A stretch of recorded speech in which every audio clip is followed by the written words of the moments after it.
আসসালামু আলাইকুম এভরিওয়ান। আশা করছি সবাই ভালো আছেন। আজকে 30 জানুয়ারি 2025 আজকের স্টাডি প্ল্যান। বাংলা সাহিত্য মধ্যযুগ আজকে পড়ব অর্ধেকটা। তারপরে ইংলিশ থেকে ডিটারমিনার প্লাস ভোকাবুলারি পড়ব আর সাধারণ গণিত থেকে বাস্তব সংখ্যাটা শেষ করব।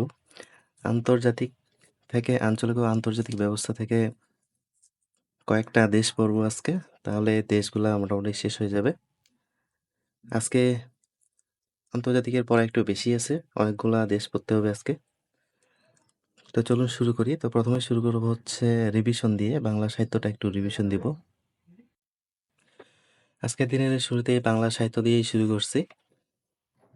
মূলত যেহেতু বাংলা সাহিত্যটা শেষ করা হয়েছে, তো জিনিসগুলো পড়া আছে, জানা আছে, তো এই জিনিসগুলা পড়তে বেশি ভালো লাগে। এই জন্য প্রথমেই যেন পড়াটা মজা লাগে, এই জন্য জানার সহজ জিনিস দিয়ে শুরু করছি দিনের পড়াটা।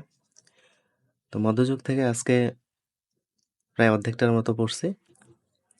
এদিকে তুর্কি শাসন, সুলতানি শাসন, এইগুলা থেকে মোটামুটি ভালো মতোই পড়ছি এখনকার পড়াগুলা। তারপরে শ্রীকৃষ্ণ কীর্তন বৈষ্ণব পদাবলী, মঙ্গল কাব্য, তারপরে বললাম হচ্ছে জীবনী সাহিত্য। জীবনী সাহিত্যের পরে হচ্ছে নাচ সাহিত্য, সুফি সাহিত্য, মার্শিয়া সাহিত্য। মূলত আজকে এ পর্যন্তই পড়ছি। তো এই পড়াগুলা মোটামুটি ভালো করেই পড়ছি, কারণ প্রাচীন আর মধ্যযুগ থেকে 5 নাম্বার। তো এই নাম্বারটা যেন একটু ভালো মতো নিতে পারি, এই জন্য। ইংলিশ গ্রামার আজকে পড়া ছিল ডিটারমিনার, কাউন্টেবল এবং আনকাউন্টেবল নাউন, এখান থেকে শুরু করছি পড়া। তো মূলত মাস্টার বই থেকে আমি পড়াগুলো পড়ি। এই বইটা থেকে যেহেতু আমি কয়েকবার পড়ছি, তো এই জন্য এই বইটা পড়তে মোটামুটি এখন ভালো লাগে, কারণ প্রথম দিকে অনেক বেশি হিউজ এখানে প্রশ্ন, তারপরে পড়াটা একটু বিরক্ত লাগতো। আর চ্যাপ্টারগুলো মোটামুটি বড় আকারে দেওয়া, খুব বিস্তারিত। তো ডিটারমিনেন্টটা আজকে পড়লাম। ডিটারমিনেন্ট থেকে মোটামুটি প্রশ্ন আসে, কিছু প্রশ্ন এখানে আসছিল, যেমন 35, 40, 42,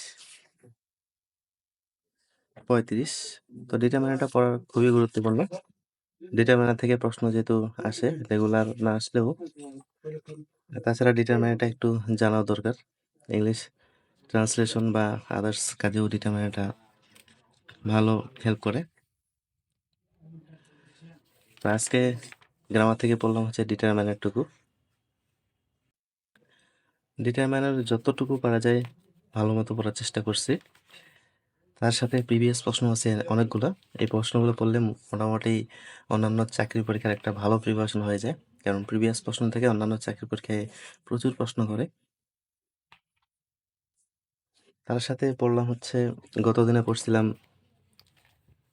24 পর্যন্ত সিনোনিম, ব্যাংকের সিনোনিমগুলো। আজকে আবার 24-এর পর থেকে শুরু করে 61 পর্যন্ত 20-25টার মতো সিনোনিম পড়লাম, যেগুলা ব্যাখ্যা বিশ্লেষণ সহ খুব ভালো করে পড়ার চেষ্টা করছি। কারণ কিছুদিন পড়ার কারণে একটু গ্যাপ, না পড়ার কারণে একটু গ্যাপ হয়ে গেছিলো, এই জন্য অল্প অল্প করে পড়তেছি। আশাফুলস ম্যাথ ককটেল বই থেকে বাস্তব সংখ্যাটা আজকে মোটামুটি পুরো চ্যাপ্টারটা ক্লিয়ার করলাম। আগের দিন কিছুটা পড়ছিলাম। আজকে যে কয়েকটা টাইপ ছিল, এখানে বেশি টাইপ নেই, 12-13টার মতো টাইপ। আর ম্যাথগুলা যেহেতু করছিলাম আগে, এখন অত বেশি কঠিন মনে হয় না।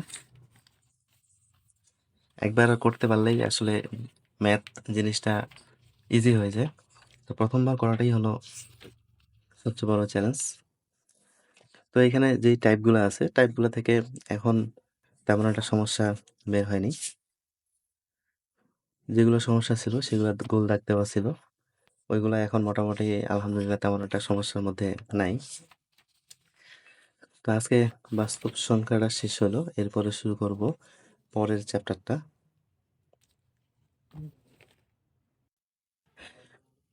আন্তর্জাতিক, মূলত আমি অগ্রদূত আন্তর্জাতিক বিষয়গুলো বইটা থেকে পড়ি। তো আজকের যে বিষয়গুলো পড়া ছিল, রাশিয়া, ইউক্রেন, ভারত, চীন, জাপান, জার্মানি, মধ্যপ্রাচ্য, তারপরে হচ্ছে মায়ানমার, এবং সাম্প্রতিক যদি ঘটনাবহুল কোনো দেশ থাকে তো ওই দেশটা একটু গুরুত্বপূর্ণ। তো প্রথমে এশিয়া মহাদেশ থেকে হচ্ছে সবচেয়ে যে গুরুত্বপূর্ণ দেশটা, সেটা হচ্ছে ভারত। ভারত থেকে মোটামুটি পড়াটা ভালোমতো পড়ছি। কারণ এখন রিভিশনের সময় তেমন একটা কঠিন মনে হয় না। তবে অনেক কিছুই ভুলে গেছি। কারণ যেহেতু পড়াগুলা কিছুদিন আগে পড়ছিলাম। তারপরে পড়লাম হচ্ছে মিয়ানমার, আমাদের পাশের দেশ। তো মিয়ানমার থেকেও কিন্তু প্রশ্ন মোটামুটি আসতো। এখানে অং সান সুচি, অং সান এদের সম্পর্কে একটু বলা আছে। তারপরে প্রিভিয়াস প্রশ্নগুলা। তারপরে পড়লাম হচ্ছে মধ্যপ্রাচ্য। এখানে মধ্যপ্রাচ্যের দেশ হচ্ছে 18টা। 18টা দেশের মধ্যে এখানে যে কয়েকটা দেশ দেওয়া আছে, জাস্ট এইগুলাই ভালোমতো পড়ছি। তারপরে প্রিভিয়াস প্রশ্ন দেওয়া আছে প্রায় 41টা। মূলত আন্তর্জাতিক বা বাংলাদেশের প্রিভিয়াস প্রশ্ন খুব গুরুত্বপূর্ণ। এজন্য প্রিভিয়াস প্রশ্নগুলো একটু বেশি ভালো করে পড়ি। কারণ ভিতরে চ্যাপ্টারে যে পড়াগুলা, ওইগুলা আসলে অনেক কিছু মনে থাকে না।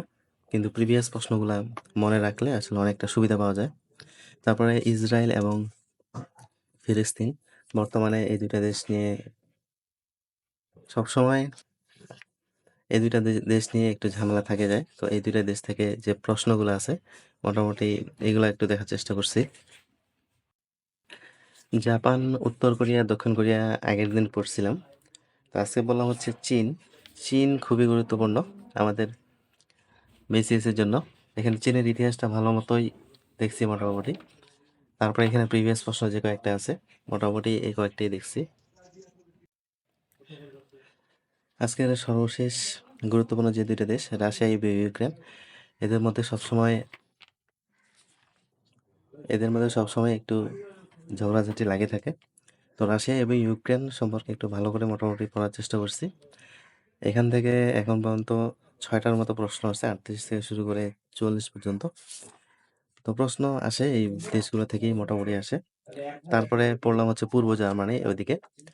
তো যেই দেশগুলো পড়লাম, এই দেশগুলা প্লাস দেশের প্রিভিয়াস প্রশ্নগুলো মোটামুটি ভালো করে পড়ছি। আর বাকি যে দেশগুলো আছে, ওগুলা জাস্ট প্রিভিয়াস প্রশ্নগুলো পড়তে হবে, কিন্তু আজকে পড়া হয়নি। এরপরে যখন পড়বো, তখন হচ্ছে সবগুলা দেশেরই প্রিভিয়াস প্রশ্নগুলো পড়বো। কারণ সবগুলা দেশ থেকে ভিতর থেকে তেমন প্রশ্ন আসে না। জাস্ট আজকে পড়লাম হচ্ছে ১২-১৩টা মতো, আর হচ্ছে আগের দিনে পড়া ছিল ৩-৪টার মতো। তো মোটামুটি ১৫ থেকে ২০টার মতো দেশ। এই দেশগুলো থেকে বিস্তারিত পড়ে বাকি দেশগুলার হচ্ছে সব প্রিভিয়াস প্রশ্নগুলো পড়ে নিলেই মোটামুটি আলহামদুলিল্লাহ একটা প্রিপারেশন হয়ে যাবে। তো আজকের মতো এ পর্যন্তই। সবাই ভালো থাকবেন, সুস্থ থাকবেন। আল্লাহ হাফেজ।